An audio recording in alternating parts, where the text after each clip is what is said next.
এদিকে বকেয়া ডিএর দাবিতে সংগ্রামী যৌথ মঞ্চের হাজরার সভায় অনুমতি দিল কলকাতা হাইকোর্ট। 12 তারিখে দুপুর 12টা থেকে বিকেল 3টে পর্যন্ত হাজরায় সভা করতে পারবে সংগ্রামী যৌথ মঞ্চ, নির্দেশ দিয়েছে আদালত।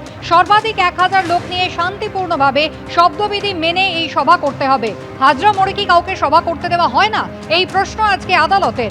যদি তারা অনুমতি পায় তাহলে এক্ষেত্রে অসুবিধে কোথায়, প্রশ্ন তোলেন বিচারপতি সৌগত ভট্টাচার্য। 12 এপ্রিল অর্থাৎ রবিবার দুপুর 12টা থেকে বিকেল 3টে পর্যন্ত সভা করতে পারবে সংগ্রামী যৌথ মঞ্চ।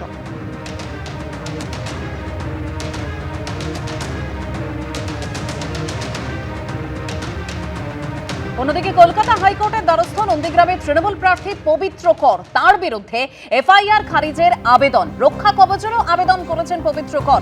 জরুরি ভিত্তিতে শুনানির আবেদন করেছেন পবিত্র কর। মামলা দায়েরের অনুমতি বিচারপতি অজয় কুমার মুখোপাধ্যায়ের। বিজেপির বুথ সভাপতিকে মারধরের অভিযোগে পবিত্র করের বিরুদ্ধে এফআইআর দায়ের হয়। আর এবার সেই এফআইআর খারিজের আবেদন করেছেন পবিত্র কর। জরুরি ভিত্তিতে শুনানিরও আবেদন করেছেন নন্দীগ্রামের তৃণমূল প্রার্থী।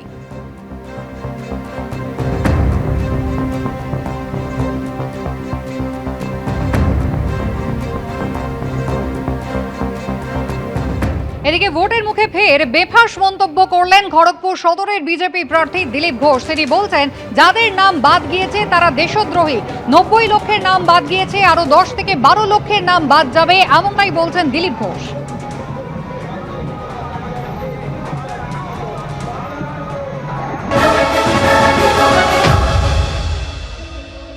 ভাইপোর বোল পাল্টে যাচ্ছে, দিনকে দিন টাইট হচ্ছে। যত জল ছিল নিংড়ে দিয়েছে নির্বাচন কমিশন। 90 লাখ গেছে, আরো 10, 12, 15 লাখ যাবে। এই ভুয়ো ভোটারের জোরে 3 বার মুখ্যমন্ত্রী হচ্ছেন মমতা ব্যানার্জি এবং 34 বছর সিপিএম ছিল। এই যে দেশদ্রোহী দেশবিরোধীদের বিদায় হয়েছে, এর জন্য ভারতবর্ষে সারা দেশে যে পরিবর্তনের ঢেউ, উন্নয়নের ঢেউ, সেটা এবারে পশ্চিমবাংলায় লাগবে। দিলীপ ঘোষের এই বেফাঁস মন্তব্য, তার পাল্টা কি বললেন কুণাল ঘোষ, দেখুন। দিলীপ ঘোষ বাংলার মানুষের কাছে ক্ষমা চাওয়া উচিত। এসআইআরে যাদের নাম এখনো পর্যন্ত বাদ আছে তারা অধিকাংশই, কার্যত সকলেই বৈধ ভোটার। নানা রকম অদ্ভুত কারণ তৈরি করে নানা চক্রান্তে তাদের নাম আপাতত বাদ রাখা হয়েছে। দফায় দফায় উঠছে মমতা বন্দ্যোপাধ্যায় পাশে আছেন। যারা সম্পূর্ণভাবে কোনো সমস্যা আছে তাদের সে নাম তো বাদ গেছে, সেই নিয়ে তো কেউ আপত্তি করছে না।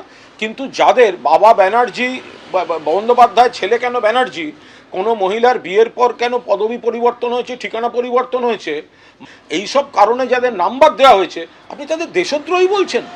দেশদ্রোহী তো আপনার দল বিজেপি, যারা স্বাধীনতা আন্দোলনের সময় জেল থেকে ব্রিটিশকে মুচলেখা দিয়ে দিয়ে স্বাধীনতা সংগ্রাম থেকে সরে দাঁড়িয়ে, যারা দেশদ্রোহী পার্টির নেতা, এত নাম বাদ দিয়েছে ইলেকশন কমিশন বিজেপির নির্দেশে, তারা দেশদ্রোহী? তারা বাংলার মানুষ, তারা ভারতবর্ষের মানুষ। আপনি কে দেশদ্রোহী বলার? এবিপি আনন্দ, এগিয়ে থাকে, এগিয়ে রাখে।